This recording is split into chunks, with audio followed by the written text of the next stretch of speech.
Après avoir disparu 8 jours, une jeune mannequin est retrouvée sur le bord d'une route à Dubaï. Elle est entre la vie et la mort. Elle présente d'horribles blessures telles que des membres cassés, la colonne vertébrale brisée. Qui l'a abandonnée dans un tel état? Inconsciente et incapable de marcher, il paraît évident qu'elle a très certainement été jetée d'une voiture. Mais les autorités vont conclure à une bien étonnante version qui a sans doute pour objectif de cacher la sordide réalité. Une réalité qui fait une bien mauvaise pub à la ville et depuis longtemps déjà, celle des porte-à-potty. Je ne vous en dis pas plus, découvrez aujourd'hui la triste histoire de Maria Kowalczuk.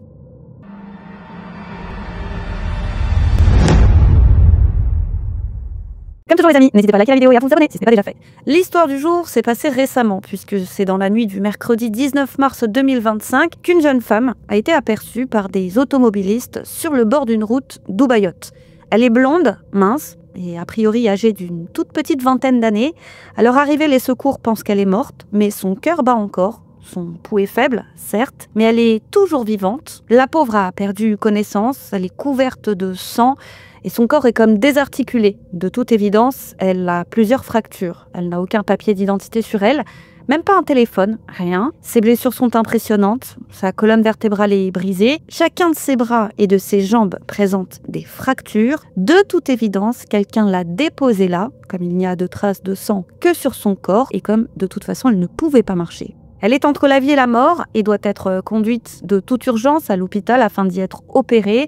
C'est une urgence vitale. À son arrivée, elle est directement conduite au bloc afin d'y être opérée. Elle va subir 3 lourdes opérations successives les jours suivants jusqu'à ce qu'enfin elle ne soit hors de danger. Ouf, elle est sauvée.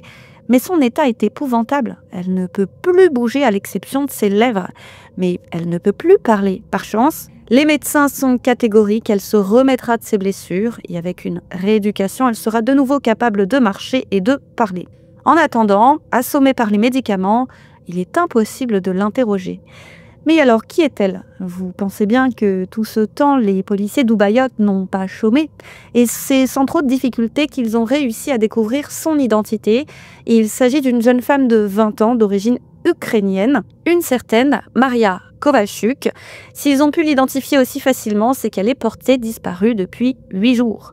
Elle avait été invitée avec une amie, le mannequin russe Angelina Doroshenkova, âgée de 31 ans, à participer à une fête qui devait avoir lieu le 9 mars 2025, ici à Dubaï, dans l'un des somptueux hôtels de la ville. Avec Angelina, elles étaient arrivées pas mal de temps avant, le 15 février, et elles devaient repartir 2 jours après la fête, le 11 mars. Les deux avaient déjà acheté leur billet d'avion retour. Maria avait prévu de se rendre en Thaïlande après ça. Elle avait prévu de passer quelques semaines de farniente avant de retourner chez elle en Norvège, où elle s'était récemment installée. Et c'est parce qu'elle ne s'est pas présentée à l'embarquement le 11 mars et parce qu'elle ne donnait plus signe de vie que sa famille a commencé à s'inquiéter avant de déclarer sa disparition auprès des autorités d'Ubaiyot. Ça veut dire qu'au moment où elle a été retrouvée entre la vie et la mort sur le bord de la route, ça faisait des jours que ses proches étaient sans nouvelles d'elle. Sa mère, Maria, va prendre le premier vol afin de se précipiter au chevet de sa fille.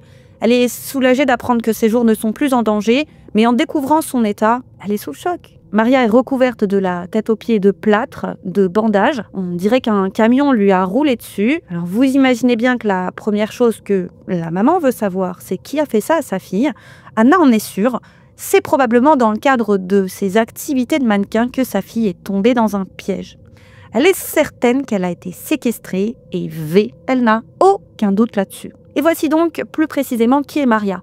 Elle a grandi dans l'ouest de l'Ukraine, à Lviv, avec sa plastique de rêve, sa chevelure dorée et son beau minois poupin. À sa majorité, 2 ans plus tôt, elle avait fait le choix de se tourner vers le mannequinat, mais pas que. Ne correspondant pas tout à fait aux standards des mannequins de défilé, elle n'est ni grande ni maigre, eh bien elle avait décidé d'essayer de percer comme modèle sur Instagram, mais pas que, elle avait également décidé d'ouvrir un compte Only plus loin fan. Et le succès a été au rendez-vous. Voilà, c'est tout un vivier d'hommes qui s'étaient abonnés à son compte, moyennement un abonnement mensuel. Je pense que vous connaissez le principe. Nul besoin de vous faire un dessin. Alors, ils n'étaient pas des 1000 et des 100, mais ils étaient suffisamment nombreux pour que Maria vive de cette activité et qu'elle en vive bien. Et tout ça sans compter ses contrats de mannequin aux 4 coins de l'Europe. Et je vous cache pas qu'on n'en a pas trouvé beaucoup de contrats de mannequin la concernant. Elle qui ne roulait pas sur l'or a commencé à gagner toujours plus d'argent. Elle qui avait toujours rêvé de voir du pays a pu voyager. Elle a aussi pu fuir le conflit avec la Russie. Elle qui est une militante anti-guerre, elle n'avait pas hésité à quitter l'Ukraine afin de s'installer en Norvège avec sa mère.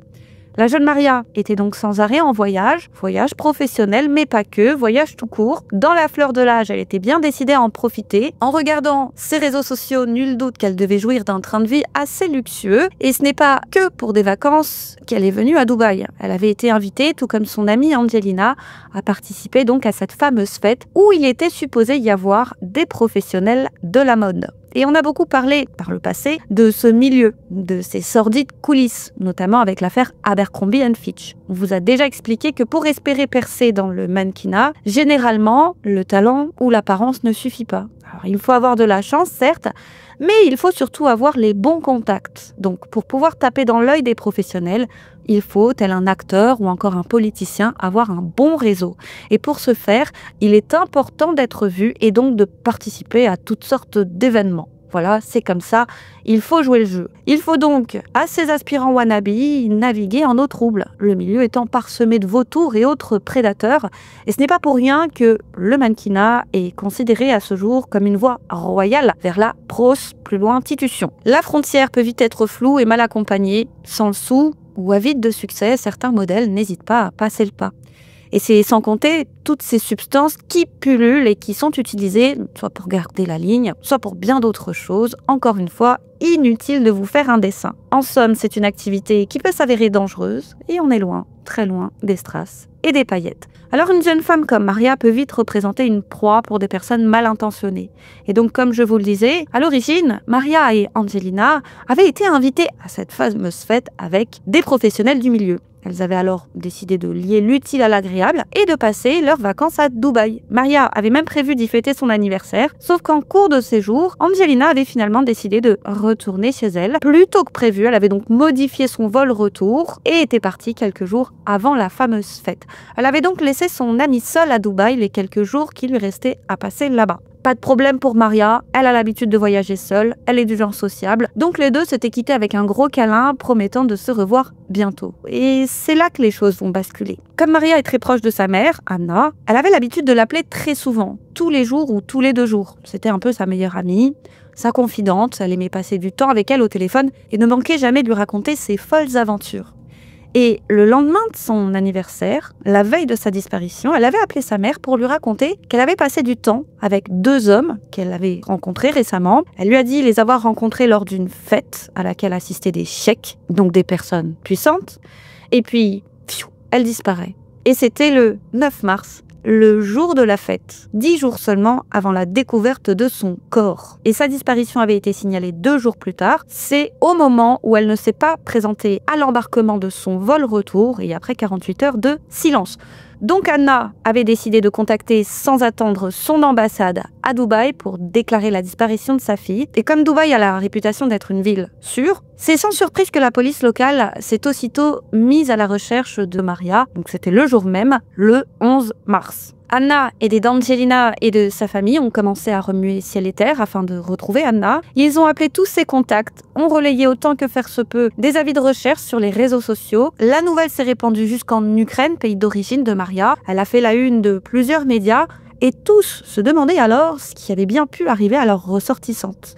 Et je ne vous cache pas que Dubaï, plus Only, plus loin fan, plus le phénomène ô combien sulfureux des porta-potty, eh bien, dans la tête des gens, ça fait tilt. Pour beaucoup, il est devenu clair que Maria avait sans doute été invitée à Dubaï dans le cadre d'un travail, disons, charnel, et que ce travail aurait mal tourné. Voilà, ces histoires de mannequins, de fêtes, de représentants, beaucoup n'y ont pas cru. Et les gens avaient en partie vu juste, puisqu'Anna, la maman, n'a rien caché des activités de sa fille. Elle a su faire preuve de transparence pour maximiser les chances de retrouver sa fille. Elle a déclaré que oui, il arrivait à sa fille de monnayer ses charmes. Sa fille ne lui avait rien caché de cette activité parallèle. Et Anna avait comme accepté la situation. Alors certes, ça ne la réjouissait pas plus que ça, mais elle a depuis toujours été aux côtés de sa fille. Et quoi qu'elle fasse, où qu'elle aille, ça reste sa fille.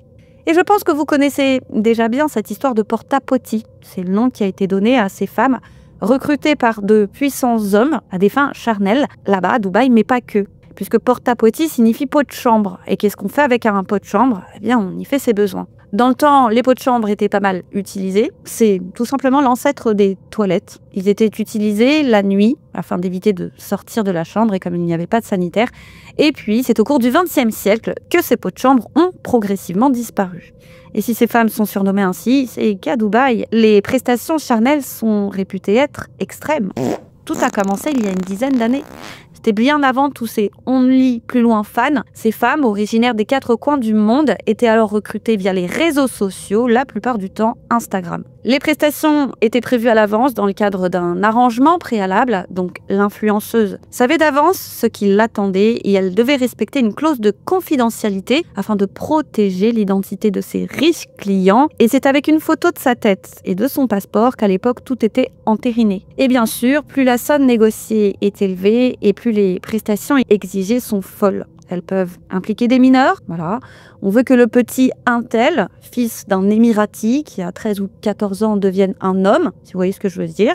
Je vous rappelle que tout ça c'est interdit, on parle quand même de personnes mineures. Ça pouvait impliquer également des animaux, voilà, des chiens, des chameaux, des poissons aussi. On vous avait déjà parlé de cette jeune femme qui était devenue millionnaire à force d'enchaîner ce type de prestations. Après avoir posé son tablier, elle avait témoigné que le pire, c'était quand on lui avait demandé de s'introduire à un poisson vivant dans la minette. Alors, ok, elle était devenue riche. Ok, elle avait enfin la possibilité de monter un commerce, de vivre bien. Mais elle a déclaré qu'elle devait depuis composer avec des SSPT, des symptômes de stress post-traumatique. Elle mettait alors en garde les autres sur le genre d'horreur auquel elle avait dû se livrer et qui n'avait pas été sans conséquences sur sa psyché. Elle avait fait le choix de l'argent au détriment de sa santé mentale. Elle ne regrettait rien, mais elle s'estimait quand même chanceuse que tout ça ne l'ait pas brisée. Voilà, il faut avoir un sacré mental. Elle en avait un et ça n'a pas suffi. Et bien sûr, certaines prestations incluaient des déjections humaines. Et le premier à en avoir parlé publiquement en France, c'était Jérém Star. À l'époque, certaines candidates de télé-réalité étaient suspectées de s'adonner à ce genre de pratique là-bas à Dubaï. Or, c'était déjà très connu, et ce, avant qu'il n'en parle. Je me souviens que 2 ans plus tôt, j'avais hésité à en faire un sujet dans le cadre de mes études d'audiovisuel. J'avais trouvé le sujet passionnant, mais finalement trop sulfureux, alors j'avais abandonné le projet. Et je me souviens, donc j'avais fait énormément de recherches, je me souviens comme si c'était hier de toutes ces photos de femmes qui posaient à côté de leur passeport. Je trouvais ça fou. J'avais jamais entendu parler de tout ça. My name is Gonzalez and I'm 26 years old. I'm willing to come to Dubai to Sultan Ali. In Dubai, I will have a STD check and Mr. Ali too. After that, we are having unprotected. I will also his virgin brother, who is 13 years old, and I will let him lick my pee and. So I am agreeing to some sexual activities such as job, and golden. Hello, I understand your terms on and you, and I agree on it. So let's meet up. Il y en avait d'autres qui se rinçaient la bouche devant des hommes hilars qui filmaient la scène, en l'occurrence les clients. Vous pensez bien qu'on les voit jamais, hein. Ils avaient des rires gras, des rires sadiques, des rires moqueurs. Et si on ne connaît pas le contexte de ces images, impossible de savoir ce qui se cache derrière. Donc déjà, c'est pas évident de se livrer à ce genre de choses. Je parle des, entre guillemets, prestataires, mais qu'on se moque derrière. C'est dire à quel point elles sont mal considérées. C'est comme pactiser avec le diable. Et ce qui s'était passé à l'époque, c'est que des petits vicieux s'étaient amusés à faire fuiter des échanges, donc des conversations qui faisaient état des prestations négociées ou bien évidemment figuraient les réseaux sociaux des femmes concernées. Donc elles étaient jetées comme ça en pâture à la face du monde. Donc il suffisait qu'il y ait une photo d'une femme où elle est juste à côté de son passeport comme ça pour qu'on sache. Donc on connaissait déjà, avant même Jérém Star, pas mal de noms. Et c'était souvent des petites influenceuses, petites, moyennes petites. Et ceux qui faisaient fuiter ça, forcément, c'était les clients. Et bien sûr, leurs identités à eux ne filtraient jamais. Ce qui est une double humiliation pour ces jeunes femmes. Jeunes femmes qui auparavant étaient officiellement des influenceuses au train de vie luxueux. Alors beaucoup s'étaient demandé avant tout ça, comment d'aussi jeunes femmes, qui pour la plupart n'avaient pas des 1000 et des cents d'abonnés, pouvaient avoir un tel train de vie. Eh bien, ceci a expliqué cela. Est ainsi apparu à la face du monde le phénomène des porta-potty. Et faire filtrer ces informations comme ça, j'ai trouvé que c'était encore une fois une double humiliation pour ces femmes. À l'époque, ça m'avait interloqué. Je m'explique. Je m'étais demandé, mais pourquoi faire ça? Pourquoi être aussi sans cœur? Imaginez, à vie, on vous colle la réputation d'être un vulgaire pot de chambre, alors qu'ils ont signé un accord avec ces femmes. Ces femmes se sont au préalable prêtées au jeu de ces prestations humiliantes. Alors je me suis demandé, c'était quoi leur objectif à ces clients? Si ce n'est d'humilier davantage l'influenceuse / prestataire / fille de joie. Et j'avais déjà à l'époque un peu analysé les choses. Et c'est un avis tout à fait personnel, d'accord? C'est mon avis et je ne prétends pas détenir la vérité vraie, d'accord? On est d'accord? Donc, j'ai l'avantage d'être algérienne, donc je connais assez bien ma culture, voilà. Donc je pense savoir de quoi je parle. Voilà, Dubaï, c'est un pays arabe, c'est à peu près, voilà, il y a des grosses similarités dans notre culture. Et vous pensez bien que chez nous, ce genre de pratique, c'est complètement tabou. Juste le fait de monnayer ces échanges. Alors le reste, je vous en parle même pas. Officiellement, ce genre de pratique n'existe pas, surtout si elles impliquent des princes saoudiens ou des cheikhs. Ces personnes puissantes et importantes ont toujours eu une image publique irréprochable, d'où les accords de confidentialité. Et d'ailleurs, je vous rappelle que la famille princière saoudienne est immense. Alors, c'est pas que les princes saoudiens, hein, attention, hein, mais ils sont quand même pas mal montrés du doigt.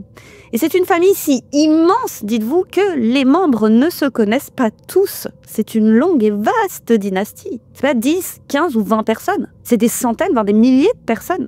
Donc, encore une fois, ce ne sont pas les seuls concernés, mais rares sont ceux à pouvoir payer des 10 000 $ ou 100 000 $, voire plus, pour une simple soirée de plaisir. Et beaucoup, à l'époque, surtout quand Jérém Stav en a parlé, ont supposé que ces hommes devaient avoir des pratiques scabreuses pour exiger de telles prestations.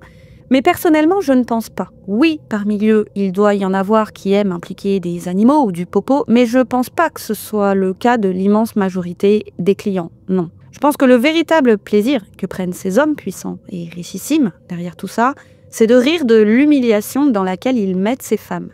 Ce sont la plupart du temps des femmes occidentales, mais pas que. Il y a également des femmes africaines, nord-africaines aussi. Alors je ne sais pas si vous êtes au courant, mais les Maghrébins sont un peu considérés par les Saoudiens comme des sous-arabes, parce qu'on a été envahis plus tard dans le temps. Et d'ailleurs, il y a toujours eu des bastions d'irréductibles. Je pense aux Berbères, qui ont gardé leur dialecte, leurs vêtements, leurs danses. Je suis kabyle et ma famille est l'exemple parfait de cette, entre guillemets, mixité, puisqu'une partie se considère comme arabe et l'autre kabyle. Moi, je suis kabyle. J'ai toujours été élevée avec le dialecte kabyle, des musiques kabyles, les gendora kabyles, tout kabyle, quoi. Et une autre partie de ma famille algéroise, tout arabe.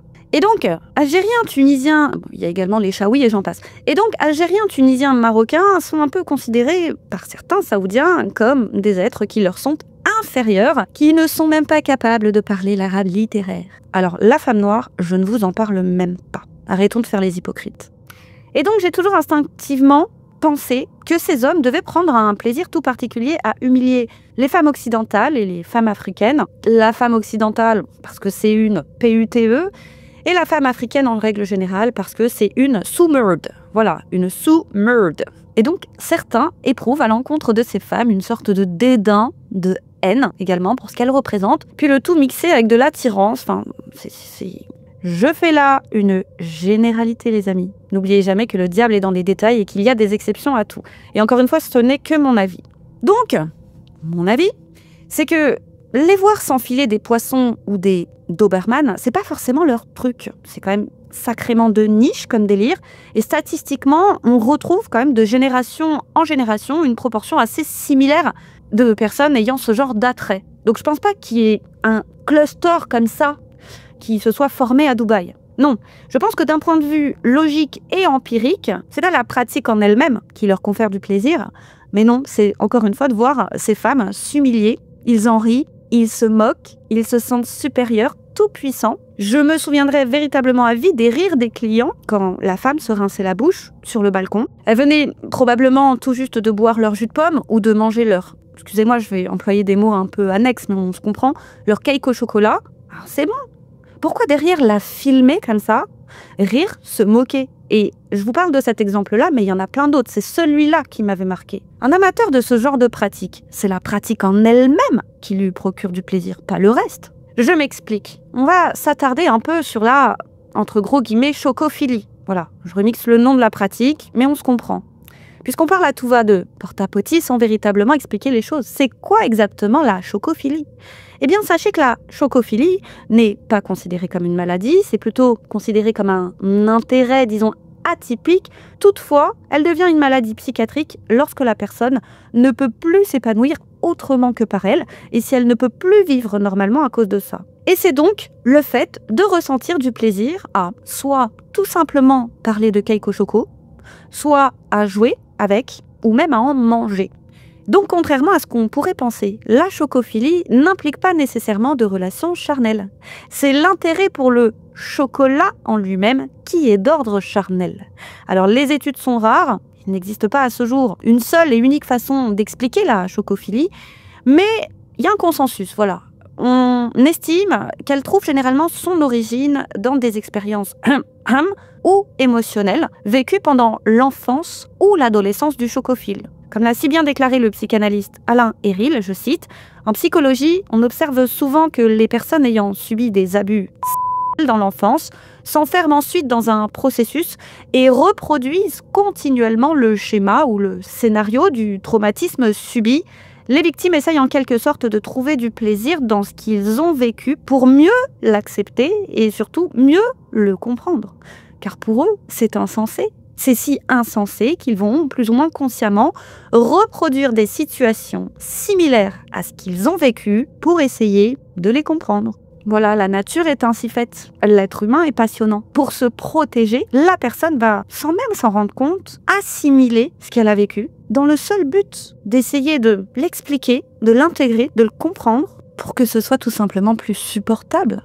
C'est pour ça qu'on est programmé pour oublier des moments particulièrement traumatisants. C'est pas le cas de tout le monde, mais la plupart du temps, c'est le cas. Le cerveau va prendre ce traumatisme, il va le cacher dans un coin très loin, là, derrière, dans le cerveau. Et ce traumatisme va se manifester, bien évidemment, de toutes les façons possibles et vous pourrir littéralement la vie. Voilà, une victime enfant, c'est une victime la plupart du temps adulte aussi. Bon, je sais que c'est un peu flou, ça l'est aussi un peu pour moi, mais je trouve que ça nous donne une idée de l'origine de la chocophilie.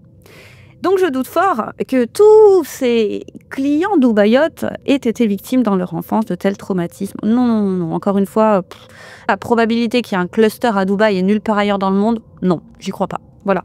Et on peut ajouter au fait du plaisir que peut procurer le fait d'humilier l'autre, de se moquer, celui de transgresser un interdit. Voilà, pour certains, c'est dynamisant. Alors que pour d'autres, et la plupart du temps les vrais chocophiles, c'est là un fardeau, c'est une honte. C'est une honte qui peut conduire à des états de mélancolie intense. Qui serait fier, de nos jours, de manger son popo ou de manger celui des autres? Personne. Et ces personnes sont d'une certaine manière elles-mêmes victimes, comprennent pas pourquoi ça leur tombe dessus. Et encore une fois, tout est lié, très souvent, à l'enfance, au trauma d'enfance. Et pourtant, ils existent, ces personnes. C'est même une pratique qui est souvent demandée auprès des... C'est comme les amoureux des enfants, finalement.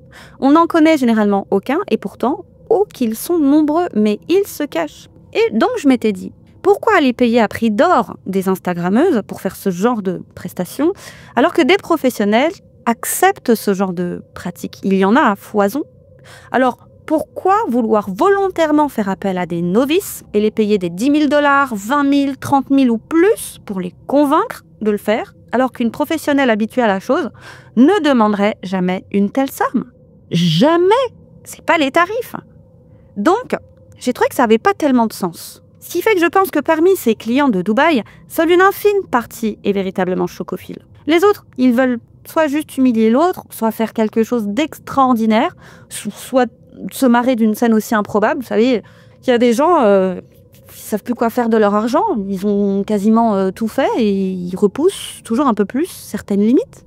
Et que, fondamentalement, le cake au chocolat, les pépites de chocolat, tout ça, ils n'en ont rien à faire. Mais quoi de plus exaltant pour ce genre de taré sans cœur que d'imposer ça à l'autre? Et je pense donc que c'est dans la transgression d'un interdit, l'humiliation, le pouvoir, la domination, que ce genre de spécimens tire leur plaisir. Or, encore une fois, un chocophile, il tire son plaisir, non pas de l'humiliation de l'autre, ça il s'en fout, mais de l'utilisation du chocolat sous toutes ses formes. Est-ce que vous voyez la nuance? Et quel autre interdit / humiliation? Les animaux. Et pour moi, c'est la même chose. Seule une poignée, je pense, d'Émiratis est animatophile. Les autres l'immense majorité utilise l'animal comme certains autres utilisent le popo. Voilà, c'est un moyen d'humilier la femme. Une femme qu'ils n'auraient pas pu téléguider autrement qu'avec leur argent et pour qui ils éprouvent des sentiments antagonistes. Attirance, haine, dédain. Donc voilà, je pense pas qu'il y ait de cluster, que ce soit de chocophiles ou d'animatophiles à Dubaï. Je pense que c'est beaucoup plus complexe que ça et que tout repose, comme toujours, sur la domination et l'argent. Et pour en revenir à nos moutons, beaucoup se sont donc demandé si Maria n'était pas l'une de ces énigmatiques porte-à-potis. Vous imaginez bien que les porte-à-potis agissent en secret, elles n'en parlent pas. Donc peut-être que Maria se livrait à ce genre d'activité et que donc cette histoire de fête était ni plus ni moins qu'une couverture. Jérém Star avait cité l'exemple d'une candidate de télé-réalité, dont il n'a pas cité le nom, qui avait participé à une fête où étaient conviées plusieurs influenceuses et parmi elles, certaines acceptaient de se livrer à ce genre d'activité extrême. Elles sont payées une fortune, 10 000 $, ça c'est rien. On a vu des cas où de jeunes femmes acceptaient, moyennant 50 000, 100 000 $ de se faire arracher les dents, de se faire battre, d'être suspendues à des crochets, de se faire tondre la tête, et j'en passe. On parle du popo et des animaux, mais ça c'est que la pointe de l'iceberg. La réalité, elle est mais encore plus glauque que ça. Et donc, dans le cas de Maria, il est logique de se demander si la fête en question n'était pas tout simplement l'une de ces soirées porte-à-potis. Elles sont réputées être dangereuses car illicites. On parle quand même d'un pays où les relations hors mariage ont été légalisées il n'y a pas si longtemps que ça. Alors vendre ses charmes ou payer pour les charmes d'autrui, sacrilège, c'est directement la prison. Alors tout le monde, client comme disons prestataire, a intérêt à se la fermer et à ne surtout pas ébruiter ces soirées. Donc elles ont lieu dans le plus grand secret. Les jeunes femmes n'en parlent généralement jamais à leurs proches, c'est trop honteux. Alors imaginez à quel point elles sont vulnérables, tout peut arriver lors de ces soirées. Mettons qu'une jeune femme se fasse agresser lors de l'une de ces soirées, mais jamais elle poussera la porte d'un commissariat dubaïote, puisque vendre ses charmes est interdit et que donc elle ira en prison. Donc c'est une double peine pour elle. Et alors que tout le monde se demandait si la fête en question n'était pas une fête porte-à-potis, c'était alors même que Maria avait disparu, elle n'avait pas encore été retrouvée au bord de la route, et bien il s'est passé quelque chose d'assez curieux.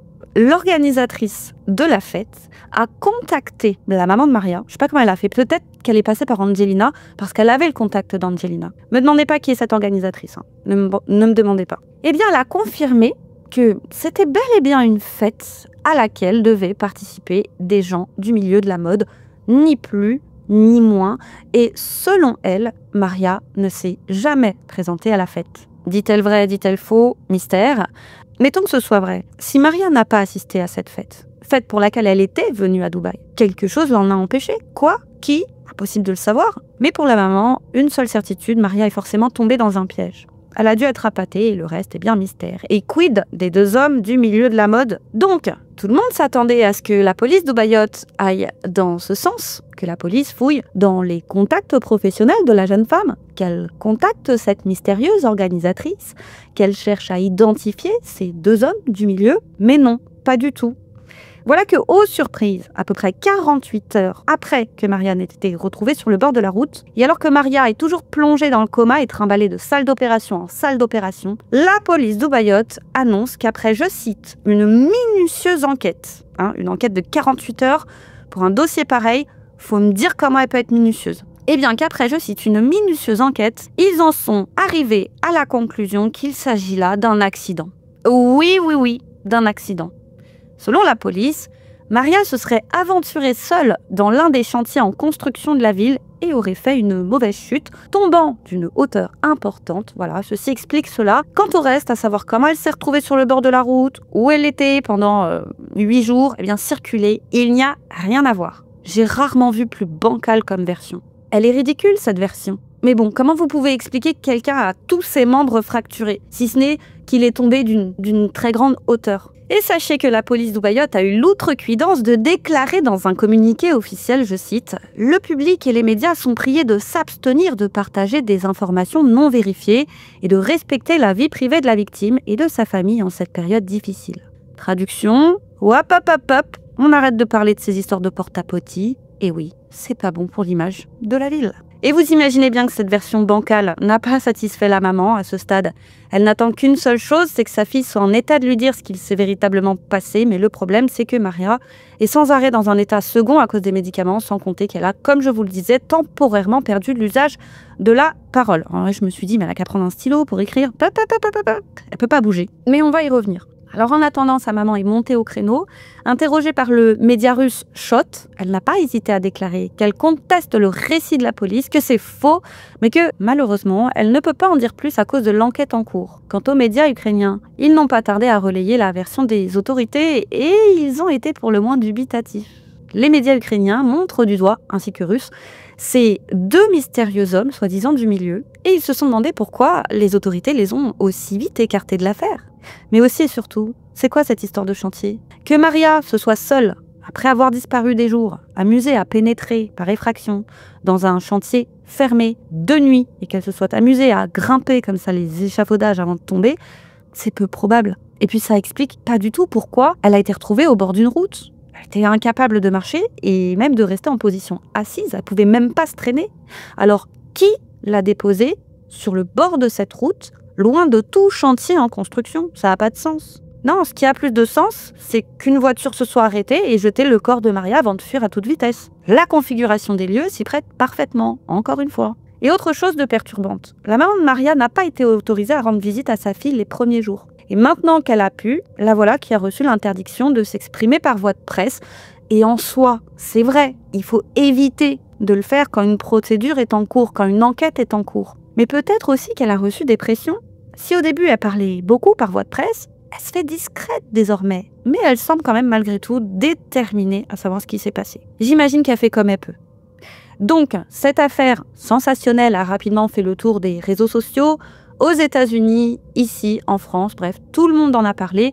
Et forcément, les autorités d'Ubaïot ont été montrées du doigt, mais cette fois, pas que par les médias russes ou ukrainiens, non, par les médias et internautes du monde entier. Alors, les autorités d'Ubaïot ont concédé qu'elles pensaient que les deux mystérieux hommes n'étaient pas ce qu'ils prétendaient être. Quel doute qu'ils aient un jour travaillé dans le monde de la mode. Et qu'effectivement, Maria a sans doute été abandonnée là où elle a été trouvée et que le ou les responsables, peut-être ces deux mystérieux hommes, se sont débarrassés d'elle, de ses papiers d'identité et de son téléphone. Mais, et c'est là que c'est aberrant, que ça reste quand même un accident et que, quel que soit le ou les coupables, il a paniqué, voilà. Peut-être ils sont tous amusés à grimper en hauteur, elle est tombée, mince, fini de rire, qu'est-ce qu'on fait? On est paniqué. Voilà ce qui est arrivé à notre nouvelle amie. Allez, on va la déposer là-bas. Vous trouvez pas ça fou quand même? Oui, il y a forcément des gens impliqués, mais c'est un accident. À la rigueur, dire qu'elle a été retenue captive, puis qu'elle aurait trouvé un moyen d'échapper à ses ravisseurs, et qu'en fuyant et pourchassée par ses ravisseurs, elle aurait par exemple trouvé refuge dans un chantier, qu'elle aurait chuté, pourquoi pas? Mais affirmer que c'est là un simple accident et qu'il n'y a eu aucune intervention extérieure ou coercition, c'est quand même fort de café. Et voilà, magie du foutage de gueule, un porte-parole du gouvernement des Émirats a déclaré que juste avant sa disparition, plusieurs témoins avaient aperçu Maria et qu'ils avaient remarqué qu'elle était, je cite, hystérique, dans un état d'hystérie profonde. Et je vous avoue que j'ai du mal avec ce terme. L'origine de ce qu'on appelle l'hystérie est glauque. C'est pour ça que j'aime pas ce terme. C'est longtemps resté un diagnostic réservé aux femmes. Voilà, quand une femme était en errance de diagnostic, les médecins étaient tentés de la considérer comme hystérique au motif qu'une femme est incapable de maîtriser ses émotions comme un homme, comme une femme est par nature un peu folle, comme elle est de nature si fragile qu'elle ne peut faire face à certaines souffrances ou à un grand stress, contrairement à ces messieurs. C'est comme le fameux « elle a ses règles ». Pour moi, dire d'une femme qu'elle est hystérique, ça veut rien dire. Cet état, disons, d'altération momentanée de la conscience, ou de panique intense, ou de colère noire, voilà, c'est un peu fourre-tout, quoi. C'est que la finalité de quelque chose. Il y a forcément un lien de cause à effet. Et dire d'une femme qu'elle est hystérique, ça donne aucune indication quant à la réelle source du problème qui l'a poussée à finir dans cet état. Est-ce que c'est l'apparition d'une pathologie psychologique?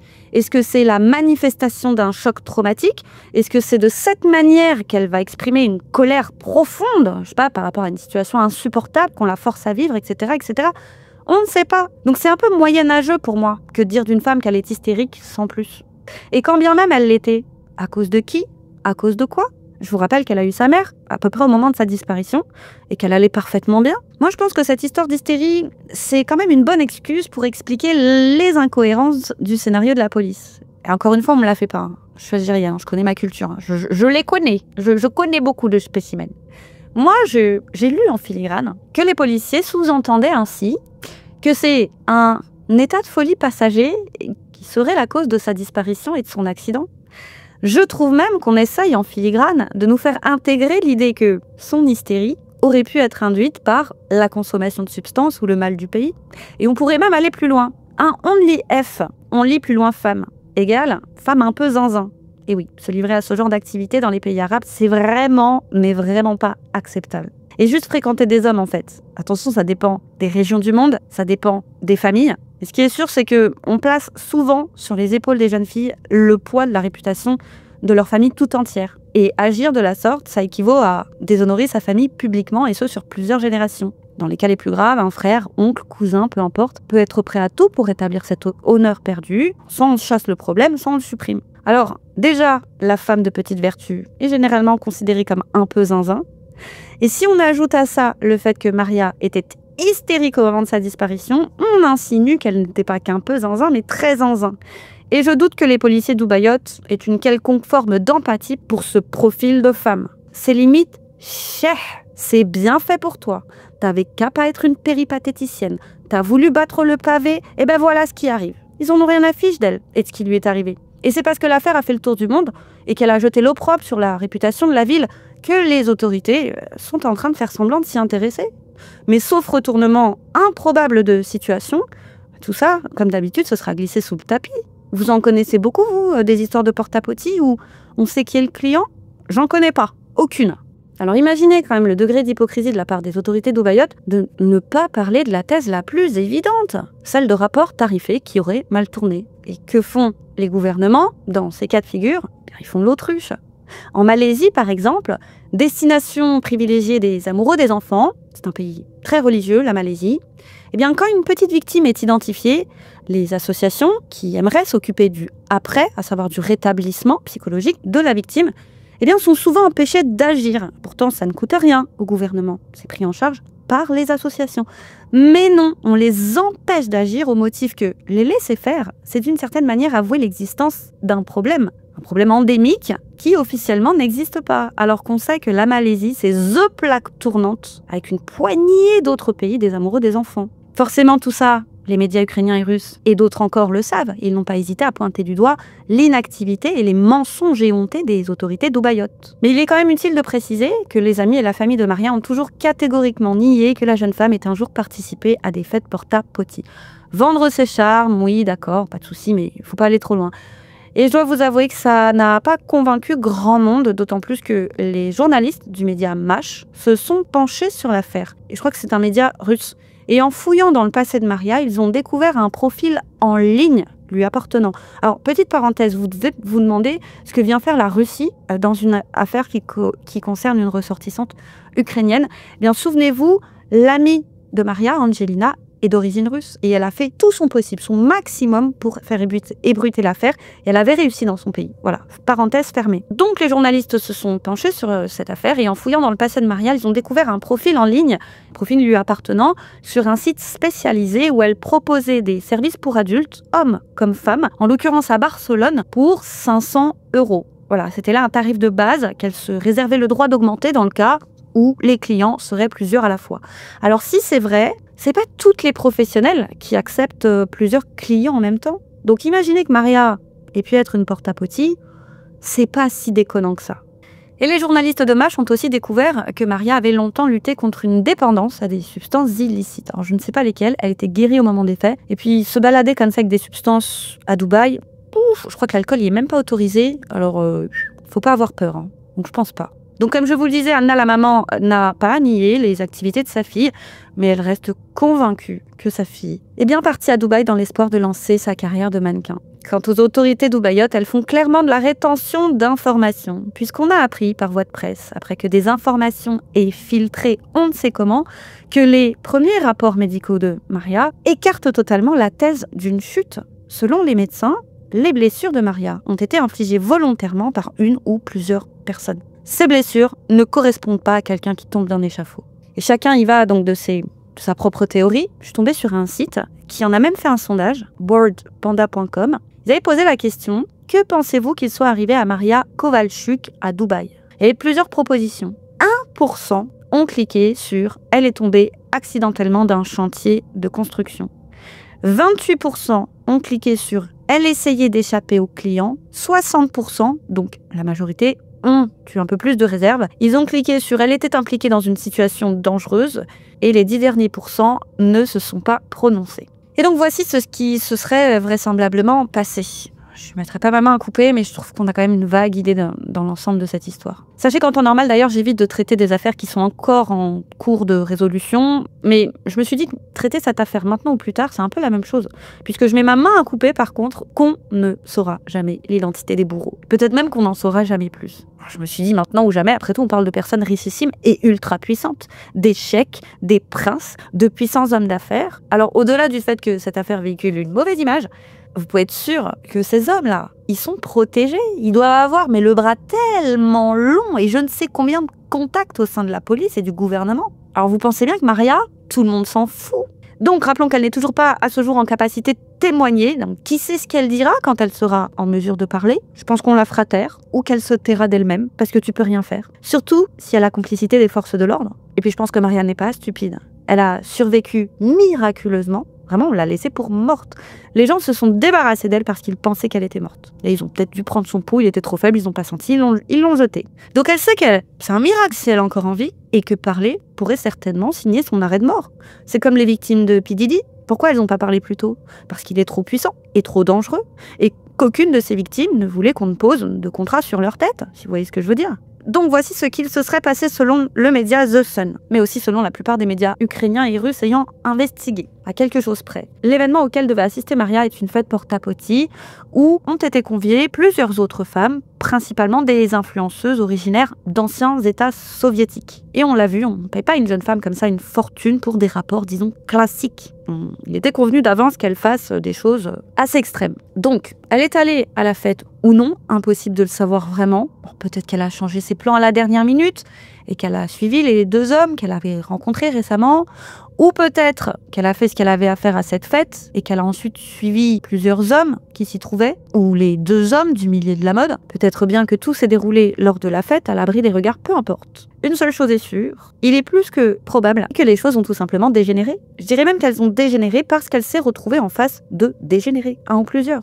Ils sont allés trop loin, et à cause de son état, ils l'ont retenue captive, avant de l'acheter, la croyant morte sur le bord de la route. D'ailleurs, je crois que je vous ai jamais parlé de cette affaire, peut-être une fois vaguement. C'est une affaire qui m'a marquée, et je l'ai jamais traitée, je la traiterai jamais parce qu'elle est tout simplement insoutenable. C'est le cas d'un Indien, il me semble que c'était un Indien, amoureux des enfants, qui en plus de kidnapper et de véer ses victimes, avait comme délire de casser leurs jambes et leurs bras, et ou leurs bras, pendant qu'il les vée, avant de les quick. Tantôt casser un bras, tantôt casser un bras et une jambe. Et dites-vous que, et c'est pour ça que j'ai pas traité de ce sujet, cet homme n'appréciait que les très jeunes, 5 ans maximum. Donc la plupart, c'était que des bambins, retrouvés comme ça sur des monticules d'ordures. No way.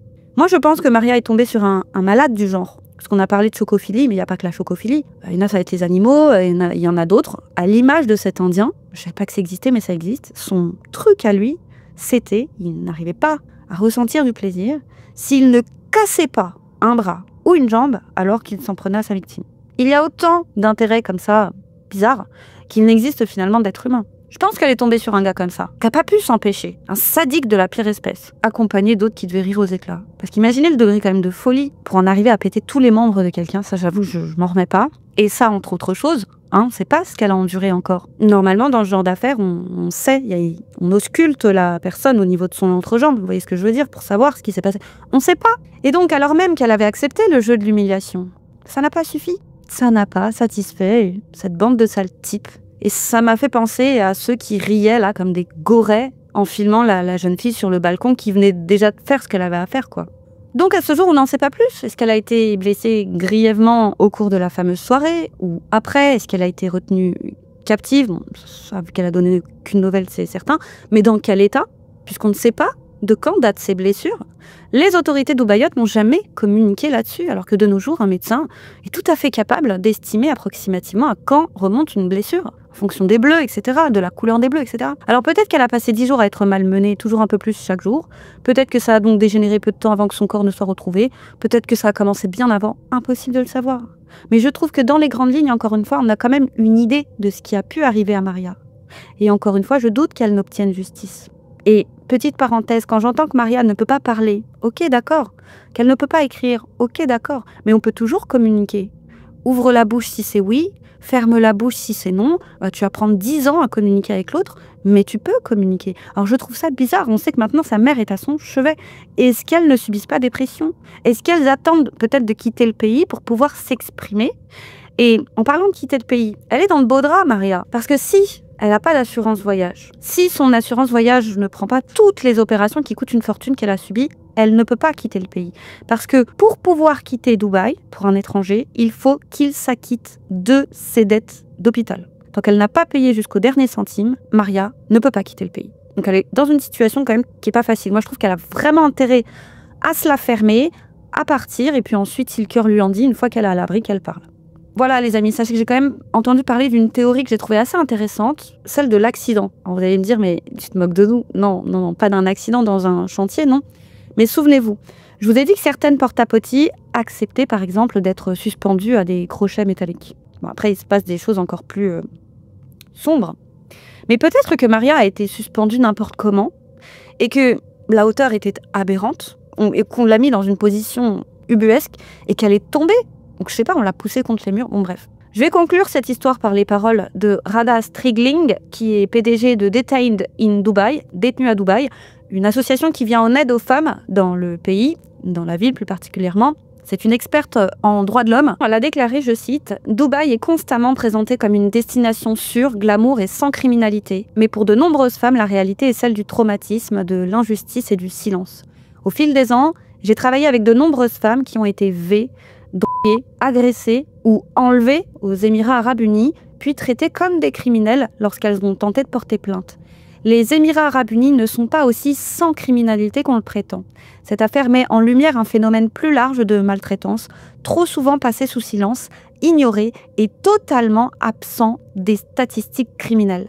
Les auteurs de tels abus n'en subissent souvent aucune conséquence, tandis que les victimes se retrouvent dans des situations d'extrême vulnérabilité, fréquemment menacées de plaintes à la police ou d'arrestation par des personnes influentes si elles tentent de signaler le crime. Les femmes doivent être conscientes que des risques réels existent.